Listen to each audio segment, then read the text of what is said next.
नमस्कार श्रोते हो, मराठी स्टोरी टेलर या चॅनलमध्ये आपले स्वागत आहे. हे तुलाही माहीत आहे आणि मलाही की तिथे आत्ता जाण्यात धोका आहे, खूप मोठा धोका. रात्रीच्या वेळी शाळेच्या जवळून जाताना काही आवाज ऐकायला मिळतात. लोक म्हणतात त्यांचं नाव घेऊन कुणीतरी तिकडे बोलावत असतं. शरद आवाजात शक्य तितका संयम ठेवत म्हणाला, हो, कदाचित असूही शकतो. 100% सांगता येत नाही. पण जर का आत्ता आपण तिथे नाही गेलो तर मात्र घरी 100% धोका आहे, रघुने गंभीर होत म्हटले. समोरच शाळेचं प्रवेशद्वार होतं. त्याच्यावर चढून शाळेत प्रवेश करणं तितकंसं अवघड नव्हतं. या अगोदरही कित्येकदा त्या दोघांनी हा कारनामा केला होता. लोखंडी प्रवेशद्वारावरून पलीकडे उडी मारण्याचा. पण दिवसा, रात्रीच्या वेळी शाळेच्या आसपास फिरकण्याची हिंमत त्या दोघांमध्ये नव्हतीच. परंतु आता ते दिव्य पार करणं निकराचं झालं होतं. शरद आणि रघु दोघे जुळे भाऊ. आज रघुच्या बोटातली सोन्याची अंगठी हरवली होती. सायंकाळी शाळेच्या आवारात खेळताना ती तिथेच पडली असण्याची दाट शक्यता होती. दोघेही शाळा घराजवळच असल्याने आणि त्यात सध्या सुट्टी सुरू असल्याने तिथल्या पटांगणात दिवसभर खेळायचे. बाकी सगळ्या जागा शोधून झाल्या होत्या आणि सुरुवातीपासून टाळलेली ही एकच जागा आता शिल्लक होती. वडील घरी येण्याअगोदर जर अंगठी नाही सापडली तर काही खरे नव्हते. उद्यापासून शाळा सुरू होत आहे. आत्ता अंगठी नाही शोधली तर ती कुणाला सापडेल सांगता येत नाही. शरद चिंता व्यक्त करत म्हणाला, हो ना, आणि सापडली तरी कुणी आपल्याला आणून देणार नाही. रघुने पुढची शक्यता व्यक्त केली. दोघांची नजर समोर खिळली होती. उन्हाळी सुट्टी असल्याने आतले दिवे बंद होते. शाळेच्या आवारात पसरलेला अंधार जणू त्यांना गिळण्यासाठी आपला जबडा पसारून वाट पाहत होता. दिवसा आपण जिथे मनसोक्त खेळतो तो परिसर रात्रीच्या वेळी इतका भयान का वाटावा? लोक म्हणतात ते खरं असेल का? खरंच आत कुठली अतृप्त आत्मा असावी का? शरद आणि रघु कितीतरी वेळ बाहेरच उभे राहिले. त्यांची भीतीयुक्त नजर प्रवेशद्वाराच्या आतील भागावर खिळली होती. लोक म्हणतात, पण आजपर्यंत तरी तसा काही अनुभव नाही आला. कुणावर हल्ला झाल्याचे कानी पडले नव्हते. मग ती गोष्ट कितपत खरी असेल? की उगाच मुलांनी तिकडे जाऊन काही नासधूस करू नये म्हणून ही अफवा पसरवली असावी? बाहेर उभे राहून बराच विचार केल्यावर शेवटी दोघांनी आत जाण्याचे ठरवले.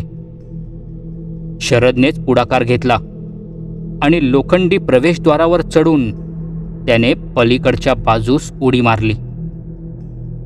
पाठोपाठ रघुच्याही पावलांचा आवाज त्याला ऐकू आला. शाळेच्या पटांगणात दोघांनीही पाऊल टाकलं होतं. अंधारात शाळा किती भयान दिसत होती.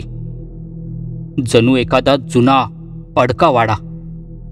त्यात 2 महिन्यात देखभाल न केल्यामुळे शाळेभोवती उगवलेलं गवत, झुडपं, रात्रीचं इथं काय काय फिरत असावं. वाकलेली झाडं माना हलवून जवळ येण्यास खुणावत असल्यासारखी. आणि काळोखात संपूर्णपणे बुडालेलं पटांगण.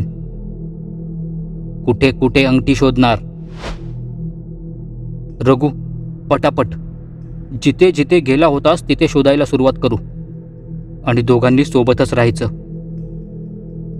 शरदने टॉर्च सुरू करत सूचना केल्या आणि दोघेही सुरुवातीला फारसे आत न जाता तिथल्या तिथेच अंगठी शोधू लागले.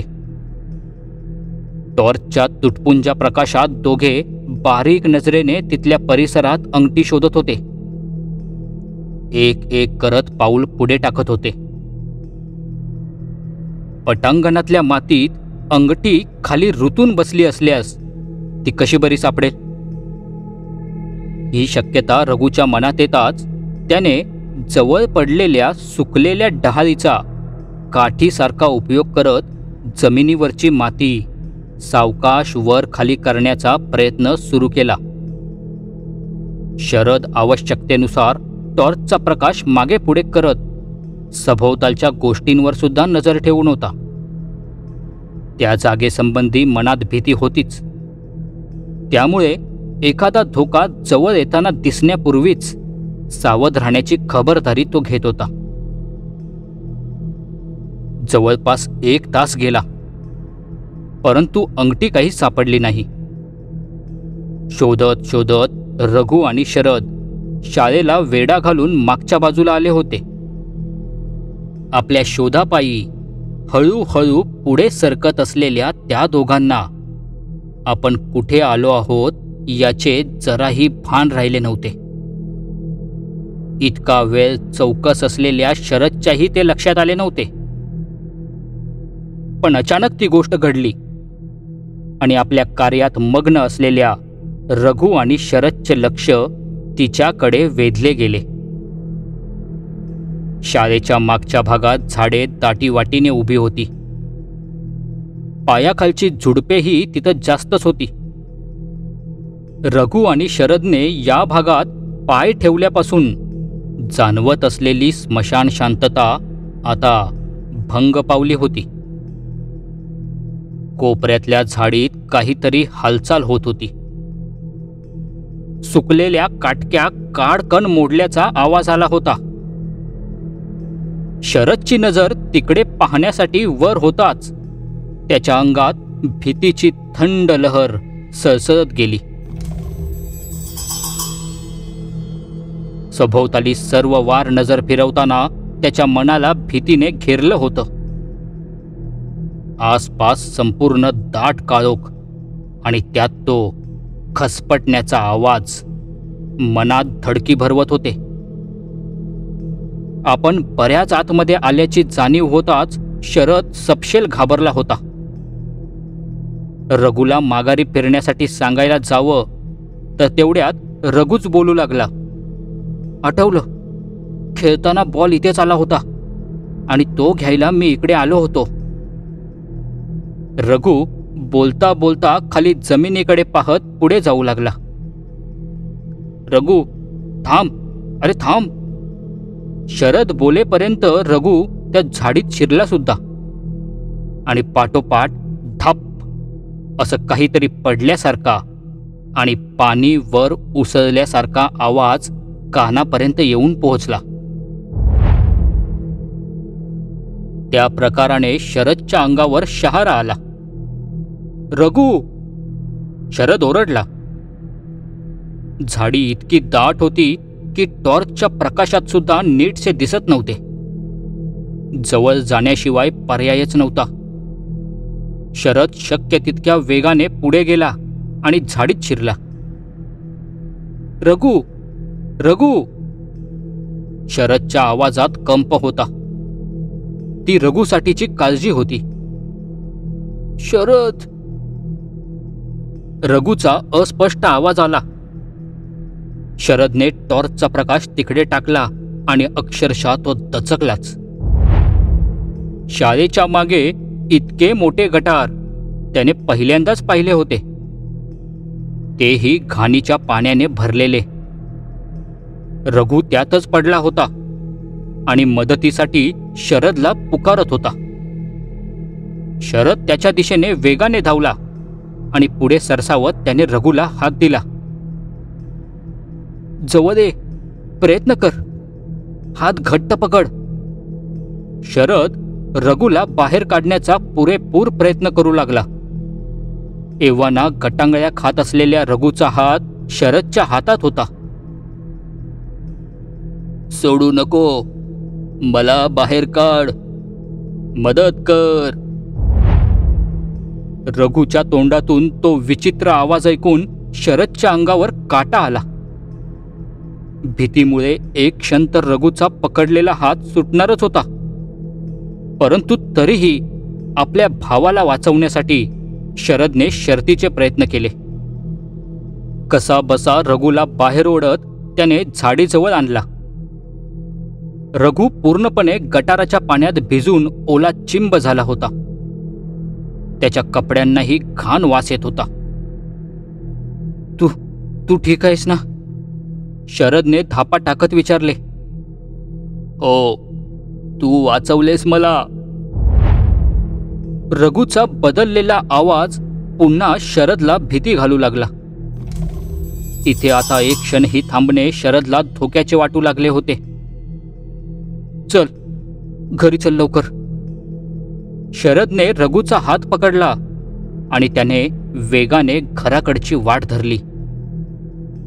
रघु एखाद्या बुजगावण्यासारखा शरद ओढेल तसा त्याच्या मागे जात होता.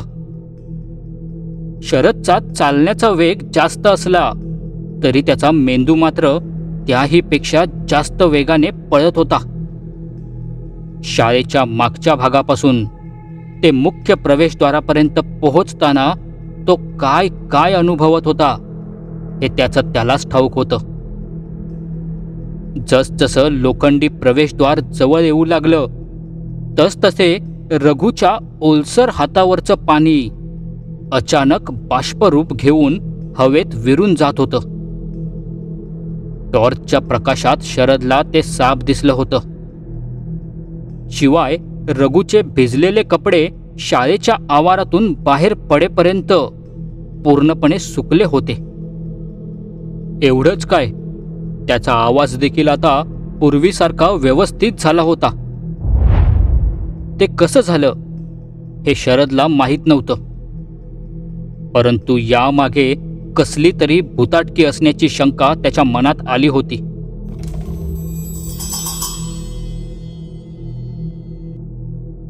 घरी पोहोचताच शरदने आई वडिलांना सर्व प्रकार सांगितला.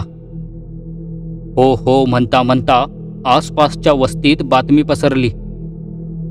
लागलीच कोणीतरी ओळखीच्या जाणकार बाबांना बोलावून आणले. रघु मरता मरता वाचला होता आणि इतर कुणावर तसला प्रसंग ओढवू नये म्हणून काहीतरी उपाययोजना करणं आवश्यक होतं.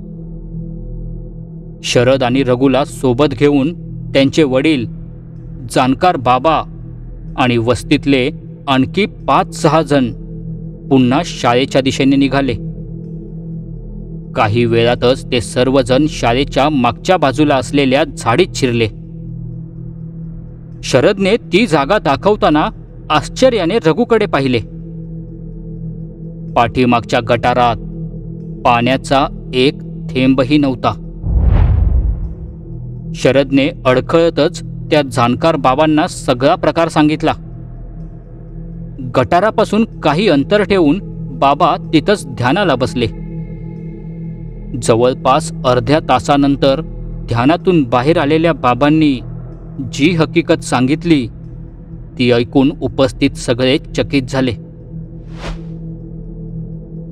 काही वर्षांपूर्वी एका लहान मुलाचा खेळता खेळता या गटारात पडून मृत्यू झाला होता. तो एकटाच असल्याने त्याला कुणी वाचवायला येऊ शकलं नव्हतं. गटाराजवळ असलेला आत्मा त्याच मुलाचा होता. अकस्मात आलेल्या मृत्यूचा इतका जबरदस्त प्रभाव त्याच्या बालमनावर कोरला गेला की त्याचा आत्मा अजूनही त्या प्रसंगातून बाहेर येऊ शकला नव्हता. आता गटार फक्त नावाला उरले होते, परंतु अजूनही तो आत्मा गटारात बुडत असतो आणि येणाऱ्या जाणाऱ्या कुणाची चाहूल लागली की त्यांच्या नावाने पुकारत असतो. त्याला अजूनही वाटते की तो बुडत आहे आणि कुणीतरी येऊन त्याला वाचवावे. रघुसोबत तोच प्रकार घडला. रघुच्या रूपात तो बुडत होता, परंतु शरदने त्याला वाचवले. असे करून शरदने एक प्रकारे त्या मुलाला मदतच केली होती.